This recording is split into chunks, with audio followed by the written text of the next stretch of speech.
Oke Pak, kita sekarang ke sektor kesehatan, farmasi, dan juga telekomunikasi. Mau bahas yang mana dulu nih Pak? Farmasi dulu kali ya, karena di depannya kita farmasi dulu yang disebutin. Farmasi dulu mungkin ya Miss Ellen. Oke, boleh. Oke. Boleh, silakan. Oke. Iya, mungkin kalau farmasi ini, big picture secara sektoral dulu ya. Mungkin nanti habis itu kita ya, kalau ada saham-saham yang menarik kita bahas sedikit juga ya. Tapi kalau dari sektoral ini kan, sebenarnya tema malam ini kita pengen lihat sektor farmasi ini kan sektor yang cukup kebal ya saat ini, dan sebenarnya dengan resesi saat ini kan dimulainya berasal dari pandemi ya. Jadi kesehatan lah ya, dari isu kesehatan gitu loh, wabah COVID-19 ini. Beda dengan resesi-resesi sebelumnya, misalkan 98 itu ya krisis nilai tukar lah ya, moneter, lalu 2008 itu pasar keuangan juga saat prime mortgage. Kalau yang krisis ini kan unik ya, kita belum pernah sebelumnya lah mengalami krisis ini yang berawal dari kesehatan gitu. Otomatis ya memang jadi sektor kesehatan itu kan akan sangat ya makin dibutuhkan lagi gitu. Udah sebenarnya defensif, tapi karena ini krisis bermula dari kesehatan, tentu akan ya membawa berkah lah sebenarnya di tengah pandemi gitu loh. Sebenarnya sekarang kita tahu di Q2 kemarin secara GDP sektoral ini sebenarnya masih salah satu sektor yang masih naik di tengah kita yang total minus 5,3% ya. Untuk GDP sektor kesehatan itu, jasa kesehatan itu masih naik. Untuk year on year masih naik 9%, secara kuartalan masih naik 3% gitu ya. Tentu aja karena memang ini masih sangat dibutuhkan gitu ya jasanya di tengah pandemi ini. Tapi again sekarang kita mau lihat, oke, kalau kita tahu pandemi dia bisa bertahan, sekarang memasuki resesi, masih menarik nggak sih sektor kesehatan itu? Sebenarnya kan kita ngelihat pemerintah ini kan mencoba mengcounter isu kesehatan ini kan salah satunya mungkin dengan menaikkan anggaran kesehatan ya. Kita lihat program PEN, pemulihan ekonomi nasional, itu ada 87,5 triliun untuk kesehatan ya dan penanganan COVID-19. Lalu untuk di RAPBN tahun depan 2021 akan ditambah sekitar 170 triliun lagi untuk dana kesehatan nih, khusus untuk sektor kesehatan ya. Untuk PEN sendiri terakhir update itu hingga akhir September kemarin baru 25% dana kesehatannya. Jadi memang masih banyak dana kesehatan ini yang belum cair gitu loh itu, sehingga kemungkinan kita masih akan bagus untuk sektor kesehatan ke depannya ya, yang berkaitan kesehatan. Dalam hal ini kalau kita ngomong indeks, ada farmasi, ada healthcare provider seperti rumah sakit gitu ya, atau lab gitu, ada Prodia juga kan yang listing di bursa gitu ininya.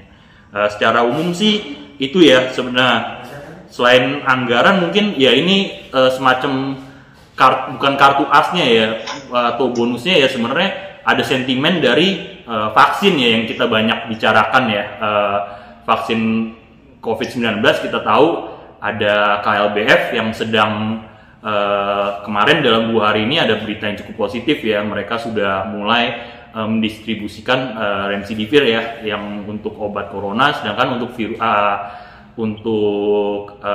vaksinnya mereka bekerja sama dengan Korea Selatan, Genexin. Lalu kalau yang dari dalam negerinya kita tahu dan kita semua berdua sama-sama, ini pemerintah melalui Bio Farma ya, BUMN-nya itu yang merupakan induk Kimia Farma itu kan juga sedang melakukan uji fase 3 ya di Bandung, yang tentu saja kita bukan karena kita investor saham aja nih, tapi sebagai manusia gitu kan, kita berharap bahwa rekan-rekan kita yang di Bandung ini sukses gitu kan, dan vaksinnya bisa ditemukan gitu ininya. Nah itu saya rasa kartu itu adalah ini gitu sentimen yang ya kita berharap vaksinnya sukses, dan itu juga dengan sendirinya akan menjadi sentimen yang baik buat industri ini gitu loh Miss Ellen. Itu untuk sektor kesehatan dan juga sektor farmasi sendiri, di sini aku udah ada kumpulin beberapa saham nih ya, dari yang big cap sampai yang second liner ya. Ada kalau Bio Farma tentunya yang paling big cap banget, kemudian ada Mika, Mitra Keluarga Karya Sehat, dan juga Siloam International Hospital, kemudian ada KAEF, dan juga ada Inas. Nah, KF ini kan yang terakhir lagi rame nih ya, diomongin ya. Cuman saya ke KLBF dulu deh Pak. Ini KLBF emang secara fundamental kan sangat bagus sekali, dan dia ada sentimen positif buat vaksin ya. Dia lagi ada pengembangan vaksin. Terus kemarin itu kalau aku nggak salah, KLB Pharma Covifor itu untuk tin ya. Jadi ini kayak juga, jadi ini sebuah sentimen yang sangat bagus sekali buat KLB Pharma. Cuman kalau ngelihat secara valuasi, memang dia termurah dalam 5 tahun terakhir valuasinya. Tapi secara harga, aku lihat secara teknikal ini udah di resisten banget nih, bahkan kena demand resisten gitu. Jadi saya akhir-akhir ini lebih memilih kayak ngambil TLKM, DDRM, HMSP gitu. Nah kalau menurut Pak Angga sendiri, untuk KLB Pharma ini gimana ya Pak ya, untuk prospek fundamentalnya?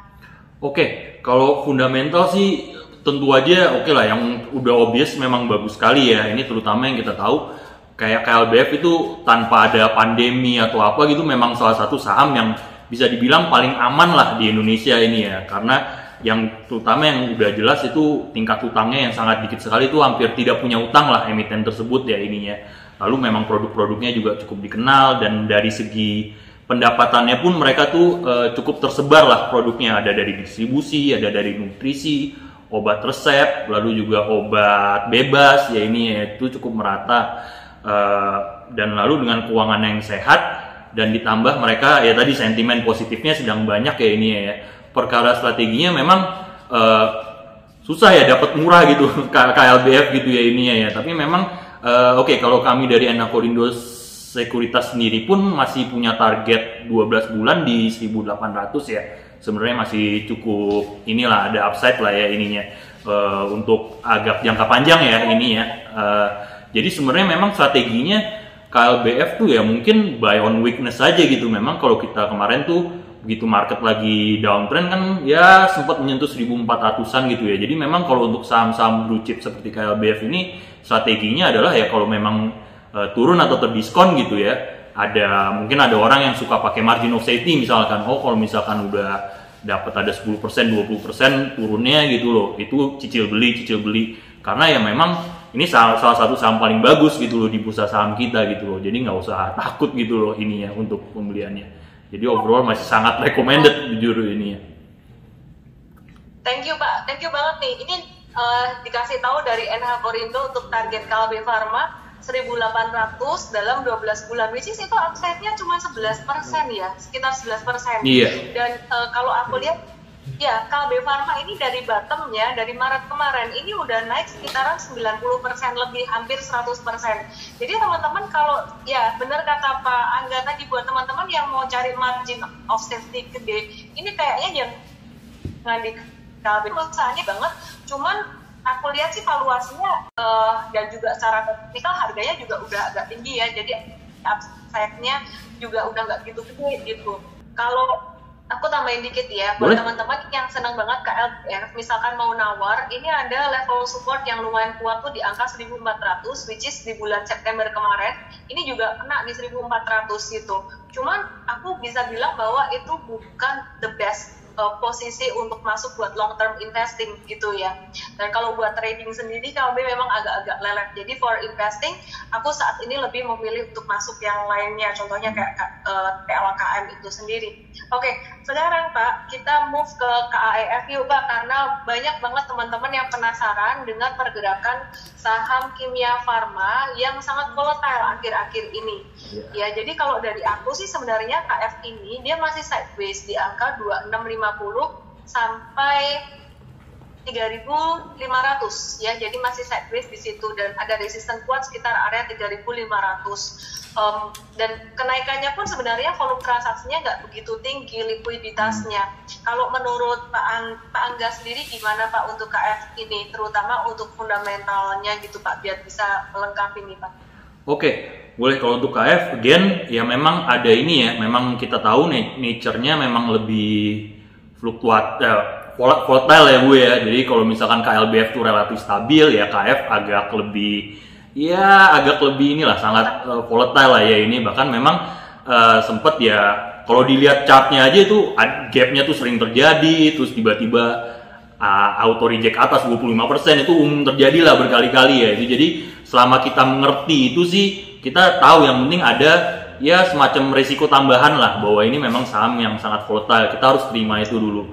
Kalau perkara dari fundamentalnya ya, memang dia tuh kan mulai break itu kan sideways lama, terus break di bulan Juli kemarin berkaitan dengan ya berbarengan dengan sentimen vaksin ya waktu itu, karena mereka induknya Bio Farma kan, kita bekerja sama dengan dari China ya, Sinovac itu untuk kerjasama vaksin ya, yang sekarang sedang diuji di Bandung ini ya. Itu kan ya memang ya entah disengaja apa enggak, itu berbarengan dengan sentimennya langsung break gitu kan, dan habis itu memang seperti kata Miss Ellen, sejak itu ya mulai sideways lagi gitu kecenderungannya gitu. Kalau dari fundamentalnya memang jujur ya membaik, tapi memang belum inilah. Oke, kalau kita bandingin sama apple to apple sama KLBF masih agak jauh ya ininya ya.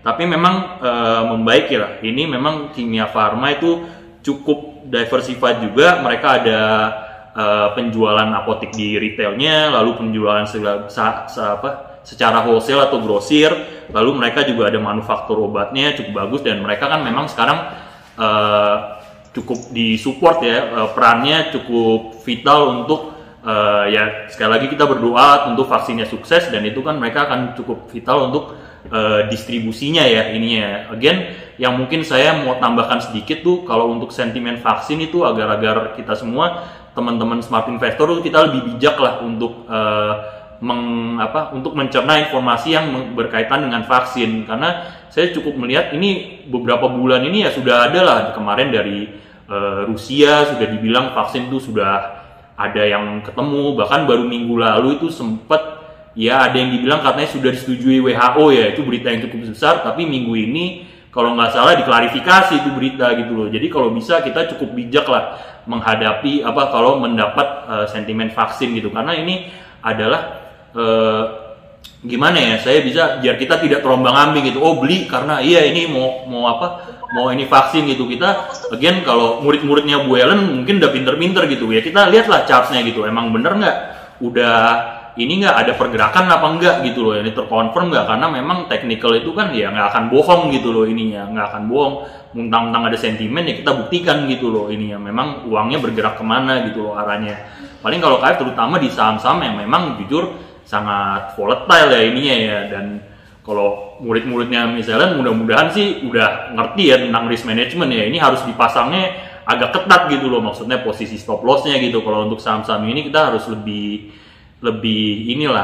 ketat lah ya untuk strategi trading plan kita gitu loh, karena kalau misalkan ya dapatnya lagi turun malah auto reject bawah ya kita bisa terlindungi gitu lah miss ini ya. Tapi again sorry kalau balik soal fundamental sih memang sudah membaik, tapi belum cukup bagus lah untuk sisi fundamental, karena kalau misalkan kita lihat, kalau kita annualize PE-nya positif, tapi kalau kita menghitung biasanya analis tuh lebih suka menggunakan metode pair-nya itu trailing 12 month ya. Jadi kita hitung 12 bulan ke belakang, bukan dianualisasi gitu loh. Itu masih negatif cukup besar ya, karena mereka tahun lalu tuh minusnya masih banyak gitu, labanya masih negatif gitu, atau masih membukukan rugi gitu loh. Jadi kita lihat perbaikan ini, dan tentu again kalau misalkan soal KF dan saudaranya ya Indofarma, itu ya kita sebenarnya berharap bukan cuma karena sahamnya aja, kita berharap vaksinnya memang sukses. Sebagai masyarakat Indonesia kita sama-sama berdoa gitu ya. Paling itu sih Miss, paling pesan saya. Dan untuk teman-teman smart investor, untuk saham yang lebih volatile gini ya kita lebih ketat juga gitu loh untuk strategi trading plan kita terutama ya. Kalau untuk jangka panjang ya lebih ada spekulatifnya sih, kita counting on ini vaksinnya memang sukses gitu loh ininya. Karena selama ini banyak juga pemerintah tuh kita sudah mendahului nih, udah banyak membuat perjanjian soal distribusi kan. Tapi again, distribusi itu yang udah puluhan juta dosis diamankan itu kan hanya dapat terjadi kalau memang vaksinnya terbukti efektif gitu kan. Dan itu memang sebagai kita smart investor kan kita nggak mau kita mau nunggu ya indikatornya confirm dulu gitu loh. Memang menunjukkan pergerakan harganya juga sudah menunjukkan itu loh, mengkonfirmasi spekulasi itu gitu loh Miss Ellen. Paling itu misalnya untuk KF. Thank you Pak. Aku wrap up ya. Jadi sama sih satu pandangan dengan saya bahwa kalau KF ini memang lebih cocok untuk trading daripada investasi. Karena secara fundamentalnya KLBF memang jauh lebih kuat. Cuman sayangnya KLBF this is not the time. Technically dia udah agak tinggi. Tadi juga dari NH Korindo sendiri Pak Angga bilang targetnya untuk 12 bulan ke depan itu upside cuma sekitaran sampai 1.800, which is itu cuma sekitar berapa belas persen gitu aja tadi aku cek ya. Nah, kalau untuk KF sendiri ya 11%. Untuk KF sendiri sebenarnya teman-teman intinya tipsnya cuma satu sih, siap dengan risiko, siap pembatasan risiko, karena market sekarang itu lagi sangat volatile tapi sideways. Kalau volatilenya arahnya naik nggak apa-apa, kalau volatilenya sideways itu benar-benar indecision banget dan nyebelin banget gitu loh. Jadi Anda beli banyak kena cut loss-nya. Bahkan kemarin di bulan September pun jujur kata kami beli saham-saham breakout ya. Breakout itu saham-saham second liner itu keseret turun juga. Terus kemudian pada tanggal 11 September kalau nggak salah. Tanggal berapa ya? Aku cek dulu ya. Sorry, di 25 September ini kemarin KF kan naik sampai 24%. Waktu itu kami pada BM dan sangat wah berita tentang vaksinnya begini berhasil, sebentar berhasil, sebentar gagal, sebentar berhasil, sebentar gagal gitu. Jadi menurut saya berita tentang vaksin ini ya kayak angin lewat, sebentar angin sejuk, sebentar angin panas gitu. Jadi aku setuju banget sih dengan Pak Angga tadi bahwa kita mesti hati-hati dengan berita vaksin ini dan kita balikin ke fundamental untuk investasi jangka panjang, dan secara untuk trading kita balikin ke teknikal lagi, melihat likuiditas serta pembatasan risiko. Oke, kita lanjut karena Inaf tadi juga udah dibahas ya Pak ya. Kita akan lanjut ke Sido Muncul nih Pak. Nah, Sido Muncul ini kan juga di sektor kesehatan ya Pak ya. Meskipun dia jual jamu-jamuan, ternyata aku perhatiin penjualan dia itu juga banyak disupport atau disokong oleh farmasi gitu ya. Padahal orang-orang taunya Sido Muncul tuh jamu. Dan ini Sido Muncul juga kita ada beli breakout sih waktu itu di atas 720, dan ini masih bertahan. Dia masih bertahan di area supportnya. Sido Muncul tapi 15 September sampai saat ini tuh turun dengan volumenya kecil-kecil aja. Dan aku melihat sebenarnya ini masih potensial gitu, baik untuk trading maupun untuk investasi. Nah, Pak Angga, kalau ngelihat Sido Muncul ini gimana Pak? Aku sih lebih pengennya Pak Angga mungkin bisa membahas secara FA ya Pak ya. Oke, boleh. FA boleh juga. Oke, kalau Sido Muncul sebenarnya saya senang kalau FA Miss Ellen gitu dan teman-teman kalian, karena memang ini salah satu perusahaan yang ya sama seperti KLBF ya, ini beneran saham yang fundamentalnya sangat kuat sekali, nggak punya utang, dividen rutin. Produknya semua orang kenal ya ini ya, maksudnya orang dibilangnya orang pintar gitu kan minum Sido Muncul. Terus juga ya sedikit banyak kalau secara ini mereka malah salah satu saham yang labanya juga masih naik di tengah pandemi. Itu secara sampai oke, kita ngomongin Q2 ya, karena sekarang kan kita between baru masih dalam posisi menunggu Q3 ya. Jadi kalau saya ngomong laba naik apa itu semua masih basis Q2 ya teman-teman, mungkin untuk diingat gitu ya ininya, karena kita menunggu laporan Q3 keluar. Ini mereka masih net revenue masih naik 3,5%, net profit masih naik 10,6% gitu sampai Q2 kemarin, yang which is kita tahu sektor lain sudah pada turun gitu loh, turunnya rata-rata hampir 30% karena pandemi ini kan. Tapi Sido Muncul masih sangat kuat, makanya valuasinya juga kalau misalnya sering bilang valuasi sultan juga ya ini kita Bu ya, ininya memang nggak murah gitu loh untuk Sido Muncul.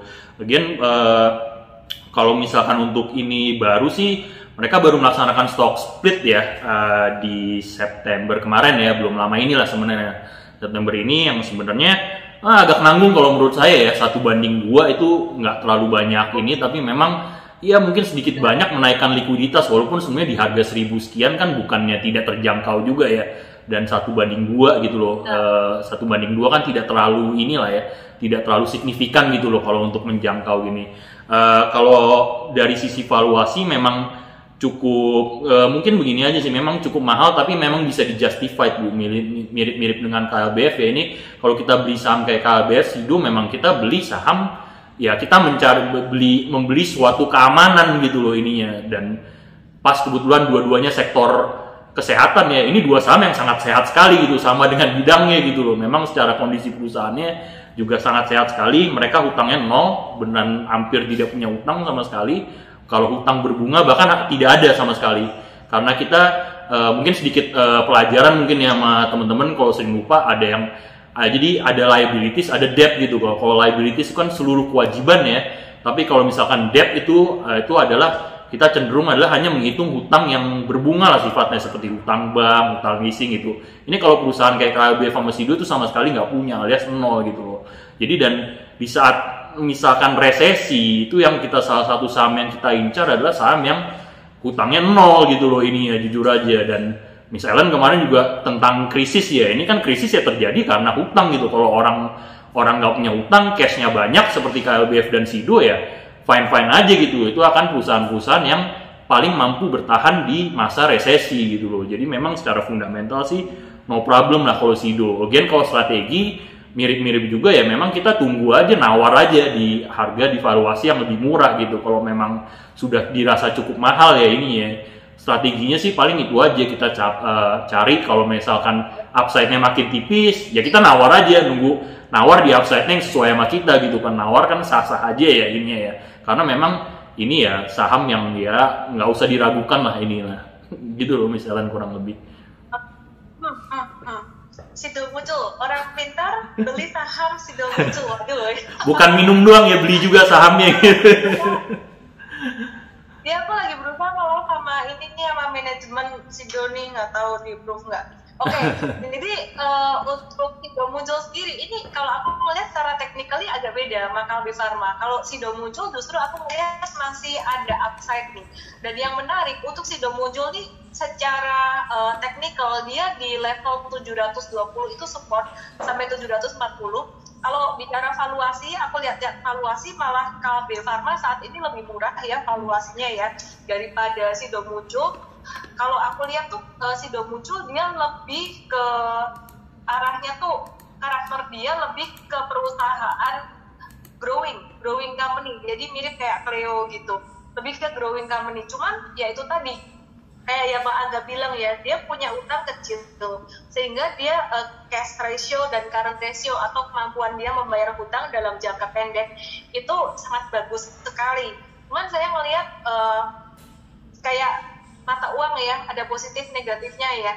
Dia nggak terlalu agresif, perusahaan ini cenderung konservatif, mungkin juga dia pengembangan usahanya juga nggak terlalu agresif.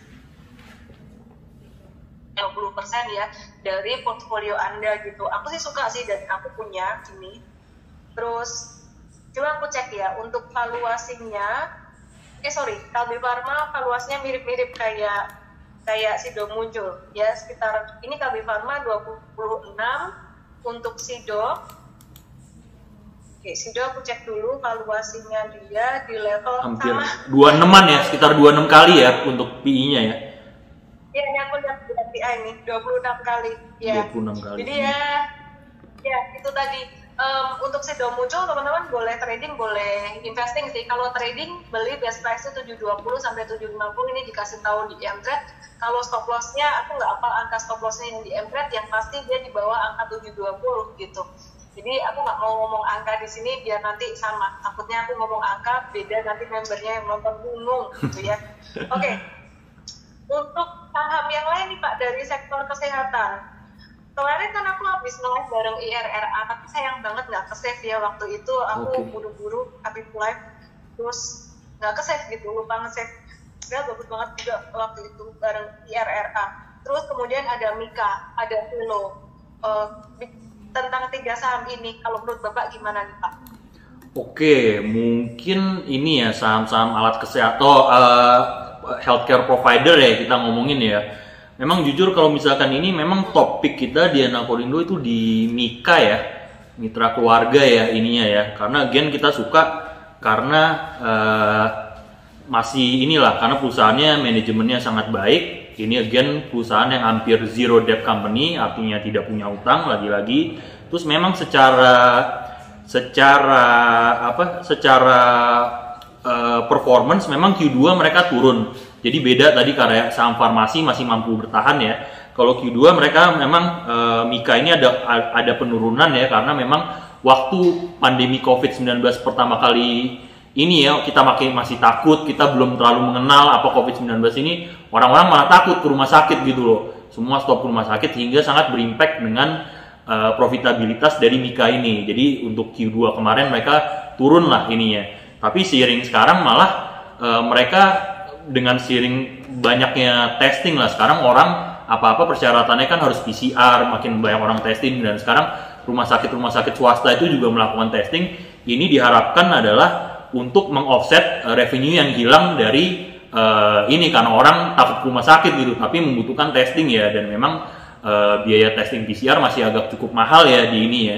Itu diharapkan adalah sumber pendapatan baru gitu untuk emiten-emiten rumah sakit seperti mitra keluarga ya ininya ya. Jadi memang kita harapkan ada recovery lah di semester kedua ini ya. Kalau dari profitabilitas persentase margin ya dalam ini itu mereka bagus sekali, masih untuk net profit marginnya masih 21-22% ya, jadi luar biasa. Kalau dari dari sisi valuasi, kalau kita bandingkan dengan 5 tahun terakhir itu sedikit overvalue, tapi hanya sedikit sekali lah. PE-nya 55 dibanding rata-rata tahun 5 tahun terakhir itu 50 gitu loh. Jadi hanya sedikit lah. Again kalau kita ngambil 5 tahun itu kan panjang sekali ya. Sebenarnya kalau misalkan slide hanya sedikit overvalue itu masih bisa di-justify gitu karena kita ngambil time frame yang panjang ya. Rata-rata 5 tahun tapi memang bisa di-justify. Again ini perusahaan yang sangat cash rich gitu. Posisi kasnya sangat besar sekali gitu loh. Jadi wajar memang valuasinya dihargai sangat mahal gitu ininya dan memang kita inilah mungkin topik kita untuk di healthcare provider ya. Tadi kita udah ngomong farmasi, sekarang untuk penyedia layanan kesehatan mungkin di Mika sih ininya, Miss Ellen itunya. Again dan mereka juga ini ya mungkin tambahan aja kalau nggak ingin mereka baru baru dimasukkan ke indeks LQ45 di rebalancing yang terakhir ya di bulan Agustus ya. Mereka penghuni baru yang diharapkan kalau kita lihat secara teknikal pun juga cukup ini ya. Sebenarnya belakangan sih cukup masih naik ya ini ya. Bahkan kemarin waktu kita September nih turun mereka malah upturn gitu kalau misalkan kalau nggak salah ininya gitu. Jadi memang orang kelihatannya ya ini saham yang cukup di tengah penurunan IHSG mereka masih bisa inilah masih salah satu yang cukup terbaik gitu loh dan menghadapi resesi ini dengan again pemerintah akan makin memperbesar dana anggaran untuk kesehatan ya ininya ya. Terus kita juga sudah ada program existing seperti BPJS dan JKN. Saya rasa sih untuk prospek Mika sih masih sangat menarik ya.